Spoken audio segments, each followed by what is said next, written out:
कहानी की शुरुआत में हमें वेस्ट वर्जीनिया के जंगल दिखाए जाते हैं, जहाँ के पहाड़ों पर रिची और हेली क्लाइंबिंग कर रहे होते हैं। जैसे ही रिची ऊपर पहुंचता है, वो भी हेली को जल्दी से ऊपर आने के लिए कहता है, लेकिन यहाँ पे हेली का पैर पहाड़ों में फंस जाता है, जिसके कारण वो आगे नहीं बढ़ पा रही होती है। यहाँ पे वो रिची को मदद के लिए बुलाती है, लेकिन रिची के जवाब न देने पर हेली काफी ज्यादा डर जाती है। इसके बाद हेली के चेहरे पर कुछ खून की बूंदें आकर गिरती है। हेली यहाँ पर ये भी देखती है कि कोई अनजान आदमी रिची की बॉडी को नीचे खाई में फेंक देता है। इसके बाद हेली की रस्सी को कोई ऊपर की ओर बहुत जोर से खींचने लगता है, लेकिन यहाँ पे हेली ने चाकू की मदद से अपनी रस्सी को काट दिया होता है, जिसके बाद वो नीचे जंगल में जाकर गिर जाती है। यहाँ पे वो ऋषि के बॉडी को देखकर काफी डर जाती है और यहाँ से भागने लगती है। कुछ दूर भागने के बाद उसका पैर नुकीले वायरों में फंस जाता है और कोई अनजान आदमी उसे जंगल के अंदर खींच लेता है। इसके बाद हमें इस इलाके में हुए कई वारदातों के बारे में बताया जाता है, जहाँ पर हम देखते हैं कई सारी गाड़ियाँ और कई लोगों के लापता होने की खबरें आए दिन आती रहती है। इसके बाद हमें क्रिस नाम का एक लड़का दिखाया जाता है, जो की अपने जॉब इंटरव्यू के लिए दूसरे शहर में जा रहा था, लेकिन आगे जाने पर इसे पता चलता है कि बहुत ज्यादा ट्रैफिक लगा हुआ है। यहाँ पे क्रिस एक दूसरे आदमी से पूछता है, जहाँ पे वो आदमी उसे बताता है कि आगे एक केमिकल ट्रक पलट चुका है, जिसकी वजह से ये ट्रैफिक जाम लगा हुआ है और इसे खुलने में 5 से 6 घंटे लग सकते हैं। इसके बाद क्रिस अपनी गाड़ी में जाकर वापस बैठ जाता है और कंपनी में कॉल करने लगता है, लेकिन एक पहाड़ी इलाका था, इसलिए उसे यहाँ पे नेटवर्क नहीं मिलता। इसके बाद क्रिस अपनी गाड़ी से यूटर्न लेकर पास के ही एक गैस स्टेशन पर पहुंच जाता है, जहाँ पर हमें एक आदमी दिखाया जाता है, जिसकी हालत भी कुछ ठीक नहीं लग रही होती है। यहाँ पर क्रिस उस आदमी से फोन के बारे में पूछता है, जिसके बाद वो आदमी क्रिस को बताता है यहाँ का फोन काम नहीं करता। इसके बाद क्रिस इस आदमी से शहर जाने का कोई दूसरा रास्ता पूछने लगता है, लेकिन इस पर वो आदमी कोई जवाब नहीं देता। इसके बाद क्रिस स्टेशन पर लगे ही एक मैप में लोकेशन देखकर यहाँ से निकल जाता है। थोड़ा दूर चलने पर क्रिस को 2 रास्ते नजर आते हैं, जिसमें से एक रोड पर शॉर्टकट का बोर्ड लगा हुआ था। क्रिस इसी शॉर्टकट वाले रास्ते पर आगे बढ़ जाता है। थोड़ा दूर चलने पर क्रिस को एक हिरन की डेड बॉडी नजर आती है। इसी डेड बॉडी को देखने के चक्कर में क्रिस की गाड़ी एक दूसरी गाड़ी से टकरा जाती है। इस दौरान क्रिस को ज्यादा चोटें तो नहीं आती और गाड़ी से निकलने के बाद वो दूसरी गाड़ी के ओनर से माफी मांगने लगता है। यहाँ पे क्रिस उन लोगों से पूछता है, आपने अपनी गाड़ी रोड के बीचों बीच खड़ी क्यों की है? इस पर उनके ग्रुप की एक लड़की, जिसका नाम जैसी था, वो कहती है किसी ने नुकीले वायर रोड के बीचों बीच रख दी थी, जिसके कारण हमारी गाड़ी के टायर बहुत बुरी तरीके से फट चुके हैं, इसलिए हमारी गाड़ी बीच रोड पर ही बंद पड़ गई। इनके ग्रुप में एक लड़की, जिसका नाम फ्रांसिन था, वो कहती है हमें पास के ही गैस स्टेशन पर जाकर वहाँ पर मौजूद फोन से किसी को मदद के लिए बुलाना चाहिए। इस पर किस उस लड़की को जवाब देता है कि मैंने वो फोन ट्राई किया था, वो काम नहीं करता। इसके बाद ये लोग आगे बढ़कर मदद के लिए किसी को ढूंढने लगे, लेकिन यहाँ पर इवान नाम का एक लड़का और फ्रांसिन नाम की एक लड़की उसी कार के पास रुक जाते हैं और बाकी सभी लोग मदद के लिए आगे बढ़ जाते हैं। इसके बाद हम फ्रांसिन और इवान को ही देखते हैं, जो कि क्रिस की गाड़ी में कुछ ढूंढ रहे थे। इतने में इवान को जंगल से कुछ आवाजें आने लगती हैं। वो उसे चेक करने के लिए गाड़ी से बाहर निकल जाता है। इसके बाद फ्रांसिन इवान को आवाज देकर बुलाती है, लेकिन यहाँ पे इवान उसका कोई जवाब नहीं देता। यहाँ पे फ्रांसिन उसे ढूंढने के लिए गाड़ी से बाहर जाती है और कुछ दूर जाने पर उसे इवान का जूता मिलता है। जैसे ही फ्रांसिन को इवान का कटा हुआ कान दिखता है, उसे देखकर वो चौंक जाती है और इतने में पीछे से कोई आदमी आकर फ्रांसिन को पकड़ लेता है और उसे वहीं मार देता है। इसके बाद हमें वही चारों लोग दिखाए जाते हैं, जिन्हें काफी चलने के बाद एक पुराना घर मिलता है, जिसके अंदर ही चारों लोग चले जाते हैं। ये घर की हालत ऐसी थी मानो काफी टाइम से इसकी सफाई नहीं हुई है और यहाँ पे काफी पुरानी चीजें पड़ी हुई थी। जैसे यहाँ पे जस्सी को वही नुकीले वायर मिलते हैं, जिनकी वजह से इनकी गाड़ी का टायर फटा था। और जैसे ही क्रिस यहाँ के रेफ्रिजरेटर को ओपन करता है, क्रिस देखता है उस फ्रिज के अंदर काफी सारे इंसानों के ऑर्गन रखे हुए थे।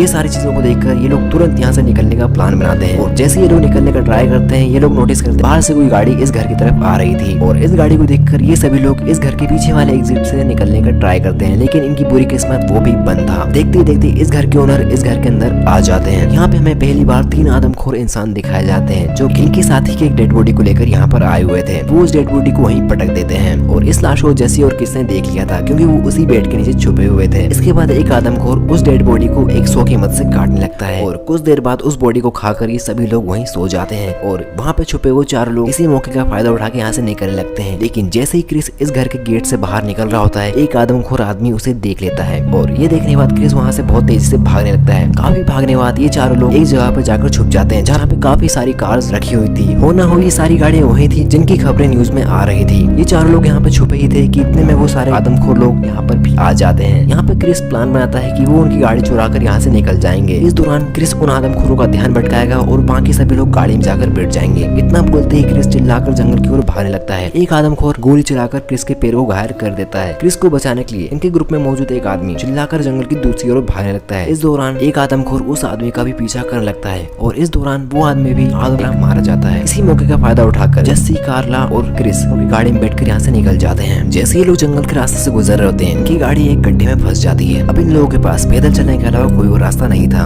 और देखते देखते यहाँ पे दोपहर से शाम हो जाती है और दूसरी तरफ हम उन शिकारियों को देख रहे थे, जो कि उन्हीं लोगों को ढूंढ रहे थे। इसके बाद कार्ला इन्हें ऊपर की ओर इशारा करके कुछ बताती है, जहाँ देखने पर इन्हें पता चलता है कि यहाँ पर एक वॉच टावर है, जिसके ऊपर जाने पर इन्हें वहाँ कोई नहीं मिलता, लेकिन यहाँ पे इन्हें फर्स्ट एड बॉक्स मिल जाता है जिसकी मदद से जेसी क्रिस की पट्टी कर देती है। इसके बाद कार्ला को यहाँ पे एक रेडियो भी मिल जाता है जिस पर वो मदद मांगने का ट्राई करती है, लेकिन दूसरी तरफ से कोई भी आंसर नहीं आ रहा होता है। इसके बाद क्रिस खिड़की से झांक कर देखता है तो वो नोटिस करता है कि वो शिकारी इनकी तरफ आ रहे होते हैं, यानी कि उन शिकारियों ने इन्हें ढूंढ लिया था। और जैसे ही वो शिकारी वॉच टावर के अंदर आने की कोशिश करते हैं, वो लोग वॉच टावर के गेट पर भारी सामान को रख देते हैं जिसकी वजह से वो लोग अंदर नहीं आ पाते। लेकिन शिकारी यहाँ पर भी रुकने वाले नहीं थे, उन्होंने पूरे वॉच टावर में आग लगा दी थी। अब आग से बचने के लिए इन लोगों को खिड़की से बाहर के पेड़ों पर कूदना था, लेकिन कार्ला इतनी ऊंचाई से डर रही थी, काफी हिम्मत करने के बाद वो वहाँ से कूद जाती है। अब ये तीन लोग पेड़ों की शाखाओं पर इधर उधर छुप रहे थे उन शिकारियों से बचने के लिए, लेकिन यहाँ पर कार्ला एक शिकारी के चपेट में आ जाती है और वो शिकारी एक कुल्हाड़ी की मदद से कार्ला के शरीर को धड़ से अलग कर देता है। यहाँ पे क्रिस को पुलिस की गाड़ी की आवाज सुनाई आती है। वो जैसे ही पुलिस वाले के पास मदद के लिए जाता है,